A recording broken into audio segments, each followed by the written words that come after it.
The women who lead reach back, they reach out, and they reach high. So this piece is in memory and celebration of all of us. He heard a soundtrack for his future in the steady click of hard soled shoes out in the hall. A guy friend of mine told me this one time about the curious straightening of his spine at hearing the stride of a grown man's shoes. Disembodied from any particular man in motion, the audio metered his path. His young imagination was empty of specific plans. He just knew that his shoes would echo with purpose one day. Even his steps would strike and snap firm surfaces one day, clacking cadence from the hallway to the ballroom to the sanctuary, aisles, and stage. I can still recall the slow fade of his expectant smile when he asked if I felt the same about high heel shoes. No. Well, maybe.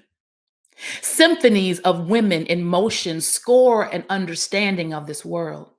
The men tapping, stomping, scampering their percussions, and women jazz and scat and slide, pitching the scale when we can.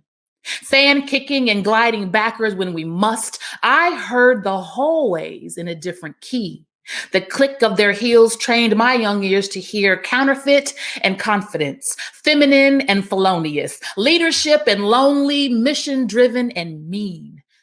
The sounds of heels is expected.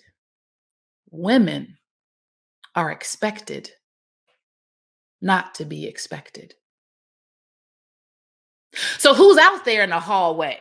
Walking all loud, all hard, all steady, all unbothered. Who's making that noise out in the hall like she's supposed to be there? When I first heard my steps fill a hallway with echoes, my inclination was to raise my heels just a little, quiet my approach just a little, lighten my impression and my load. And then you hear a fresh beat.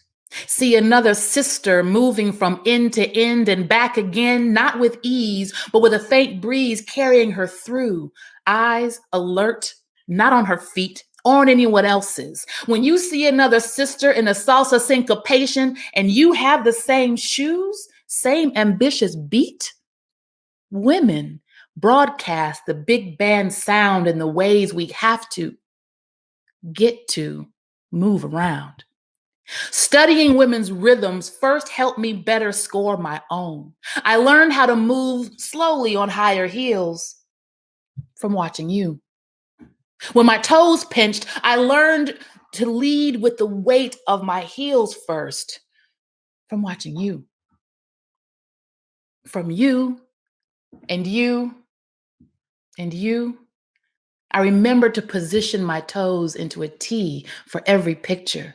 And on the days that they ache, I watched you keep going. Don't take off your shoes, you said.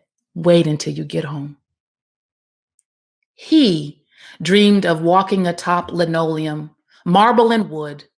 I wondered about balance, about not dragging, shuffling, about either too much stomp and not enough sachet and the other way around. I worried about toppling. I learned to read the music of women in motion when I focused less on the volume of our steps. I could hear the sonic boom of soft soul flats. Of women taking steps, making moves. When we make it to the hallway, our steps might click, clack, show tunes and the blues. Thank you for gliding, stomping, skipping, sliding, stepping the way that you do, moving the way that you do, out there in that hallway being authentically all day you. Serenades power to the next set of shoes, making theme music out there in the hall.